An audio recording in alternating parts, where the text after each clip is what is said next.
ಆತ್ಮೀಯರೇ, ಈಗ ನೋಡ್ತಾ ಇದ್ರಲ್ಲ ಈ ಸುಂದರವಾದ ಗಿರಿ ಹಸಿರಿಂದ ಕೂಡಿರ್ತಕ್ಕಂಥ ಈ ಕಾಡು ಇವಾಗಲೇ ಹೀಗಿದೆ ಅಂತಂದರೆ ತಾತಯ್ಯನವರು ಇದ್ದ ಕಾಲದಲ್ಲಿ ಹೇಗಿತ್ತು?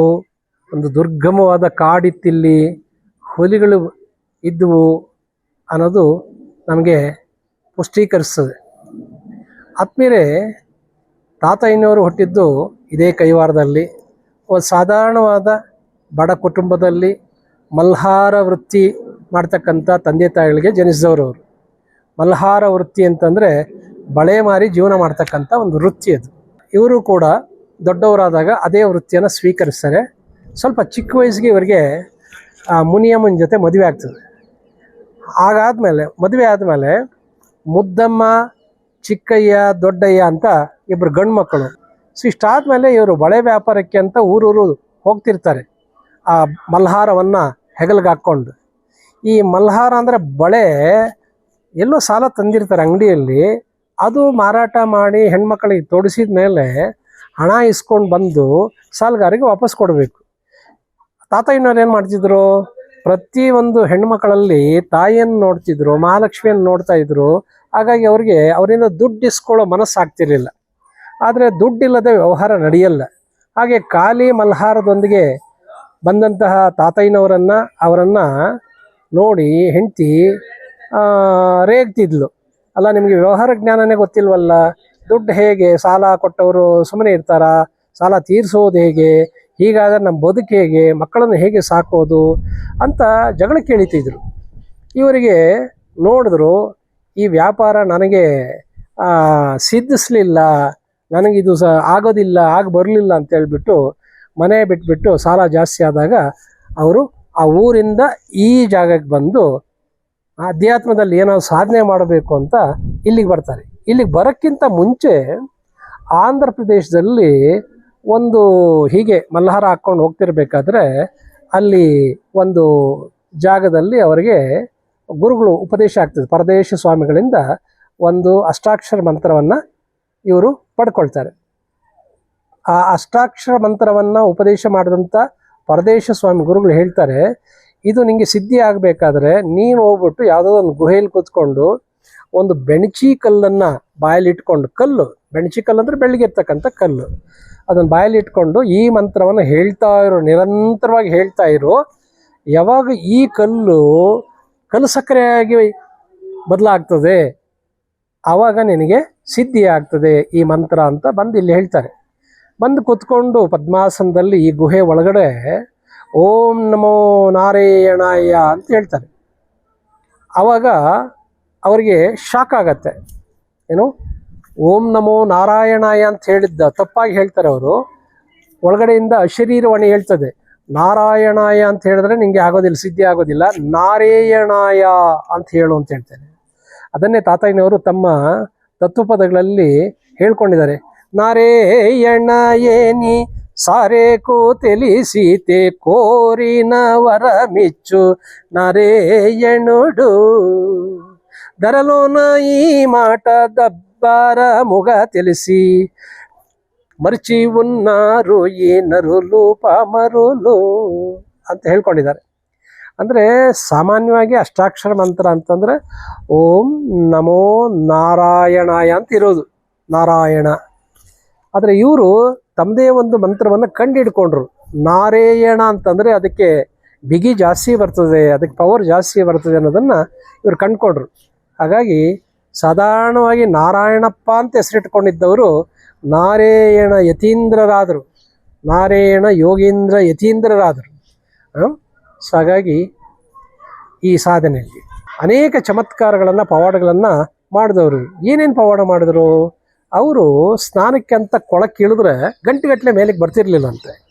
ಇದನ್ನು ನೋಡಿದವರು ಈಚೆ ಬಂದಮೇಲೆ ಕೇಳ್ತಿದ್ರಂತೆ, ಎಲ್ಲೋಗಿದ್ರು ಇಷ್ಟೊತ್ತು ಅಂತ. ನಾನು ತಿರುಪತಿ ವೆಂಕಟರಮಣ ಸ್ವಾಮಿ ದರ್ಶನಕ್ಕೆ ಹೋಗಿದ್ದೆ ಅಂತ ಹೇಳಿದ್ರಂತೆ. ಅಂದರೆ ಈ ಕೊಳದಲ್ಲಿ ಮುಳುಗಿ ನೀವು ತಿರುಪತಿ ಬೆಟ್ಟದ ಮೇಲೆ ಒಂದು ಕೊಳ ಇದೆಯಲ್ಲ, ಅಲ್ಲಿ ಅವರು ಅಶರೀರ ದಾರಿಯಾಗಿ ತೇಲಿ ಮತ್ತೆ ಶರೀರವನ್ನು ಪಡ್ಕೊಂಡು ದರ್ಶನ ಮಾಡ್ಕೊಂಡು ಬರ್ತಿದ್ರಂತೆ. ಇದು ನಿಜಾನೋ ಸುಳ್ಳು ಅಂತ ಪರೀಕ್ಷೆ ಮಾಡಲಿಕ್ಕೆ ಇಲ್ಲಿದ್ದಂಥ ಒಬ್ಬ ಸೂಫಿ ಸಂತರು, ಮುಸ್ಲಿಂ ಜನಾಂಗಕ್ಕೆ ಸೇರಿದಂಥ ಒಬ್ಬ ಮುಲ್ಲ ಪತ್ರ ಬರ್ತಾರಂತ ಅಲ್ಲಿಗೆ ಆಗಿನ ಕಾಲದಲ್ಲಿ. ಈ ಥರ ಒಬ್ಬ ವ್ಯಕ್ತಿ ಇಲ್ಲಿ ಹೇಳ್ತಿದ್ದ ನಿಜಾನ ಅಂತ. ಇಲ್ಲ ಯಾರೋ ಒಬ್ಬ ಸಂತರು ಅವರು ನಿತ್ಯ ದರ್ಶನಕ್ಕೆ ಬರ್ತಾರೆ ಸ್ವಾಮಿ ದರ್ಶನಕ್ಕೆ ಅಂತ ಅಲ್ಲಿನ ಪುರೋಹಿತರು ಇವರು ಕೊಟ್ಟ ಮಾಹಿತಿಯನ್ನು ಕನ್ಫರ್ಮ್ ಮಾಡಿದ್ರಂತೆ. ಅದು ಇವ್ರು ಮಾಡ್ತಿದ್ದಂಥ ಪವಾಡ. ಹಾಗೆ ಇನ್ನು ಕೆಲವರು ಮುಸ್ಲಿಂ ಯುವಕರು ಇವರು ಪ್ರತಿನಿತ್ಯ ಸ್ನಾನ ಸಂಧ್ಯಾವನೆ ಮಾಡಿಬಿಟ್ಟು ಒಂದು ಮರಕ್ಕೆ ಹೋಗಿ ಕೈ ಮುಗಿತಿದ್ರಂತೆ. ಆ ಮರದಲ್ಲಿ ಕೂತಿದ್ದಂತಹ ಗರುಡು ಪಕ್ಷಿ ಎದ್ದು 3 ಪ್ರದಕ್ಷಿಣೆ ಹಾಕಿ ಹೋಗಿ ಮತ್ತೆ ಕೂತ್ಕೊಳ್ತಿತ್ತಂತೆ.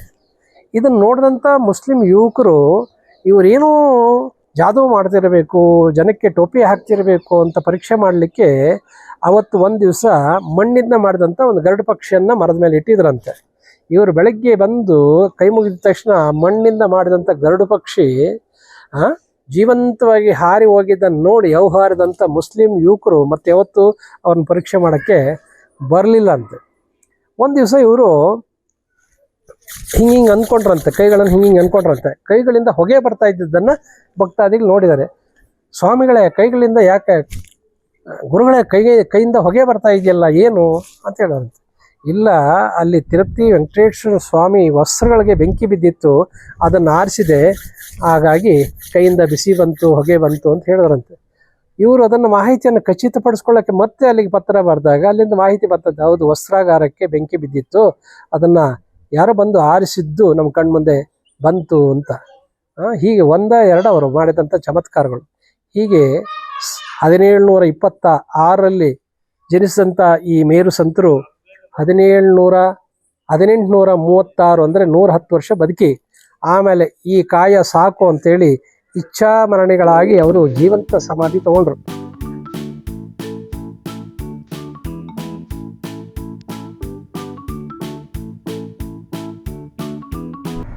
ಅಗೋ ನೋಡಿ ಆತ್ಮೀಯರೇ, ಅಲ್ಲೊಂದು ದೂರದಲ್ಲಿ ಒಂದು ಧ್ವಜ ಕಾಣಿಸ್ತಾ ಇದೆಯಲ್ಲ, ಕೇಸರಿ ಧ್ವಜ, ಭಗವಾ ಧ್ವಜ. ಅದೇ ಭೀಮ ಬಕಾಸುರನನ್ನ ಸಾಯಿಸಿ ಬಂಡೆಯ ಮೇಲೆ ಅವನ್ನಿಟ್ಟು ಇನ್ನೊಂದು ಬಂಡೆ ಅವನ ಮೇಲೆ ಇಟ್ಟಂತ ಒಂದು ಜಾಗ. ಇಲ್ಲಿ ಕೈವಾರದಲ್ಲಿ ಪ್ರತಿ 5 ವರ್ಷಕ್ಕೆ ಒಂದ್ಸರಿ ಜಾತ್ರೆ ನಡೀತದೆ.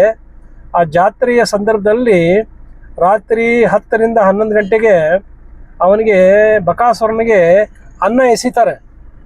ಒಂದು ಮೊರಗಳಲ್ಲಿ ಅನ್ನ ತುಂಬಿಕೊಂಡು ಮೇಲಕ್ಕೆ ಎಸಿತಾರೆ. ಆ ಮೇಲಕ್ಕೆ ಎಸೆದಾಗ ಅನ್ನ ಕೆಳಗಡೆ ಬೀಳೋದಿಲ್ಲ, ಆಕಾಶದಲ್ಲೇ ಮಾಯ ಆಗ್ತದೆ ಅನ್ನೋ ಒಂದು ನಂಬಿಕೆ ಇದೆ.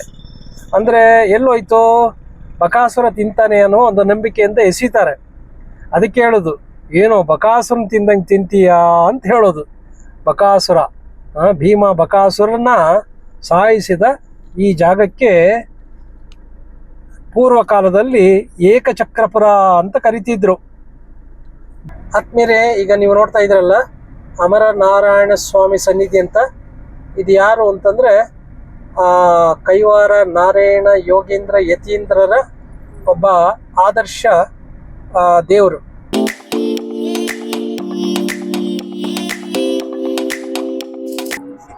ಆತ್ಮೀಯರೇ, ಇದೇ ನೋಡಿ ಶ್ರೀ ಕ್ಷೇತ್ರ ಕೈವಾರದ ತಾತಯ್ಯನವರ ಮಠ ಮತ್ತು ಅವರು ಸಮಾಧಿ ಮತ್ತು ಅವರ ವಿಗ್ರಹ ಇರ್ತಕ್ಕಂಥ ಜಾಗ ಇದು ಶ್ರೀಮಠ. ಆ ಪಕ್ಕದಲ್ಲಿ ಉಚಿತ ಅನ್ನಪ್ರಸಾದದ ನಿಲಯ ಇದೆ. ಇದು ಅಡ್ಮಿನಿಸ್ಟ್ರೇಟಿವ್ ಬ್ಲಾಕು, ಆಡಳಿತ ಕಚೇರಿ. ಇದೆಲ್ಲ ಕೂಡ MS ಜಯರಾಮ್ ಅವರ ಒಂದು ಸೂಪರ್ವಿಷನಲ್ಲಿ ನಡೀತದೆ ನಿಸ್ವಾರ್ಥವಾಗಿ. ಅವರು ಕೂಡ ತಾತಯ್ಯನವರ ತತ್ವಪದಗಳನ್ನು ಊರೂರು ತಾವೇ ಸ್ವತಃ ಕಾಲ್ನಡಿಗೆಯಲ್ಲಿ ಬರಿಗಾಲಲ್ಲಿ ತಮ್ಮ ಸಂಗಡಿಗರನ್ನು ಸಂಕೀರ್ತನೆಗಳನ್ನು ಹಾಡಿಕೊಂಡೋಗಿ ತಲುಪಿಸ್ತಿರ್ತಕ್ಕಂಥದ್ದು ಇದೆಯಲ್ಲ, ಅವರಿಗೆ ಶರಣ ಅನ್ಬೇಕು. ಯಾಕೆಂತಂದರೆ ಅಷ್ಟು ಧನಿಕರಾಗಿದ್ದರೂ ಕೂಡ, ಅಷ್ಟು ಓದ್ಕೊಂಡಿದ್ದರೂ ಕೂಡ, ಅಷ್ಟೊಂದು ಶ್ರೀಮಂತರಾಗಿದ್ದರೂ ಕೂಡ ಅವರು ಬರಿಗಾಲಲ್ಲಿ ತಾತಯ್ಯನವರ ತತ್ವಪದಗಳನ್ನು ಊರೂರಿಗೂ ನಡ್ಕೊಂಡೋಗಿ ಸೇವೆ ಮಾಡ್ತಾ ಇದ್ದಾರಲ್ಲ, ಅವರಿಗೆ ಹ್ಯಾಟ್ಸಪ್ ಹೇಳಲೇಬೇಕು. ಸೊ ಅದು ಅವರ ನಿಸ್ವಾರ್ಥತೆ ಮತ್ತು ಆ ಸೇವಾ ಮನೋಭಾವ ತೋರಿಸ್ತದೆ. ಅವರು ತಂದೆಯವರು ಕಟ್ಟಿಸಿದ್ದು ಮತ್ತು ಅವರು ಅದನ್ನು ಇಂಪ್ರೂವೈಸ್ ಮಾಡ್ಕೊಂಡು ಹೋದರು. ಇದೆಲ್ಲ ಚೌಲ್ಟ್ರಿ ಇದೆ, ಇಲ್ಲಿ ಮದುವೆಗಳು ಮಾಡ್ಬೋದು, ಇಲ್ಲಿ ಮದುವೆಗಳು ಮಾಡ್ಬೋದು. ಬಂದವರು ಯಾತ್ರಾರ್ಥಿಗಳು ಉಳ್ಕೊಳ್ಳೋದಕ್ಕೆ ಯಾತ್ರಾ ಭವನ ಇದೆ. ಸೊ ಇಲ್ಲೆಲ್ಲ ಉಳ್ಕೊಳ್ಳೋಕ್ಕೆ ವ್ಯವಸ್ಥೆ ಇದೆ. ಕಾಲಜ್ಞಾನ ಗ್ರಂಥ. ಅಂದರೆ ಭವಿಷ್ಯವನ್ನು ನೋಡಿದವರು, ಕಾಲದಲ್ಲಿ ಮುಂದೆ ಹೋಗಿ ಮುಂದೆ ಏನೇನು ವಿದ್ಯಮಾನಗಳಾಗ್ತವೆ ಅನ್ನೋದನ್ನು ತಮ್ಮ ಭಕ್ತರಿಗೆ ತತ್ವಪದಗಳ ಮೂಲಕ ಹೇಳಿದವರು ಕಾಲಜ್ಞಾನ ಗ್ರಂಥ ಬರೆದವರು. ಟೈಮ್ ಟ್ರಾವೆಲಿಂಗ್ ನಾಲೆಡ್ಜ್ ಅಂತ ಹೇಳ್ತೀವಿ ನಾವು. ಸೊ ಹಾಗೆ ಅವರು ಎಷ್ಟೋ ಪುಸ್ತಕಗಳನ್ನು ಬರೆದಿದ್ದಾರೆ ನೋಡಿ, ಗ್ರಂಥಗಳನ್ನು ಬರೆದಿದ್ದಾರೆ ನೋಡಿ. ನಾದಬ್ರಹ್ಮ ನಾರಾಯಣ ಕವಿಶತಕ. ಅವರು ಕವಿಗಳಾಗಿದ್ದರು, ದಾರ್ಶನಿಕರಾಗಿದ್ದರು, ತತ್ವವೇತ್ತರಾಗಿದ್ದರು. ಅವರ ಕೃತಿಗಳನ್ನು ಕನ್ನಡದಲ್ಲಿ ಮತ್ತು ತೆಲುಗಿನಲ್ಲಿ ಕೂಡ ಬರೆದಿದ್ದಾರೆ. ಅವರೇನು ಓದ್ಕೊಂಡಿರಲಿಲ್ಲ. ಬ್ರಹ್ಮಾಂಡಪುರಿ ಶತಕ. ಸೊ ಈ ಕೈವಾರದ ಅವರ ಮಠಕ್ಕೆ ಬಂದರೆ ಅವರ ಎಲ್ಲ ಗ್ರಂಥಗಳು ನಿಮಗೆ ಇಲ್ಲಿ ಕಾಣಸಿಗ್ತವೆ. ಇಷ್ಟು ಗ್ರಂಥಗಳು ಅವರೇ ಬರೆದಿದ್ದು. ಸೊ ಇದು ಅವರ ಸಮಾಧಿ ಸ್ಥಳ. ಸದಾ ಭಕ್ತರಿಂದ ಕೂಡಿರ್ತದೆ. ಇವತ್ತು ಮಂಗಳವಾರ ಆದ್ದರಿಂದ ಸ್ವಲ್ಪ ಕಮ್ಮಿ ಇದೆ. ನಾವು ಪ್ರದಕ್ಷಿಣೆ ಮಾಡಿಕೊಂಡು ಬರೋಣ.